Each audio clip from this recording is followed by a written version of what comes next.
Emmanuel Macron aims to use an EU summit next month to put pressure on the bloc's leaders to push for a partnership with Britain.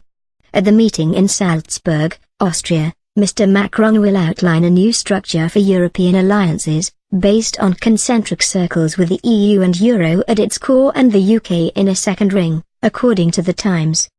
The newspaper quoted a diplomatic source saying, he sees a no-deal scenario as something that would break links and poison relations at a time when Europe needs to be united beyond the EU. Mr. Macron has said that any Brexit deal must not damage the EU's integrity. It comes as the EU's chief negotiator Michel Barnier offered words of optimism, saying, "We are prepared to offer Britain a partnership such as there never has been with any other third country." His words helped trigger a sharp rise for sterling, seeing the pound rise to its highest level for weeks.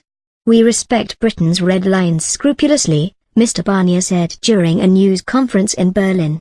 "In return, they must respect what we are. Single market means single market.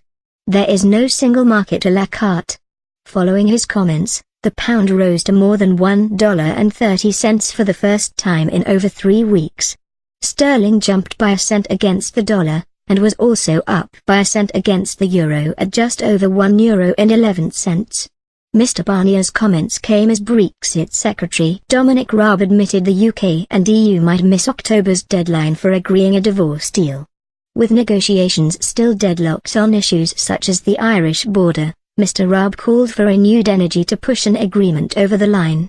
Giving evidence to the House of Lords EU Select Committee, Mr. Raab said, "It is important as we enter the final phase of the negotiations in the lead-up to the October Council and the possibility that it may creep beyond that, we want to see some renewed energy. We're bringing the ambition and the substance of our white paper on the future relationship and also, I think, some pragmatism to try and go the extra mile to get the deal that I think is in both sides' interests. We need that to be much too obviously, it's a negotiation." His comments appeared to confirm reports that EU and UK officials are now aiming to finalize divorce terms by the middle of November at the latest, which could prompt an emergency Brussels summit.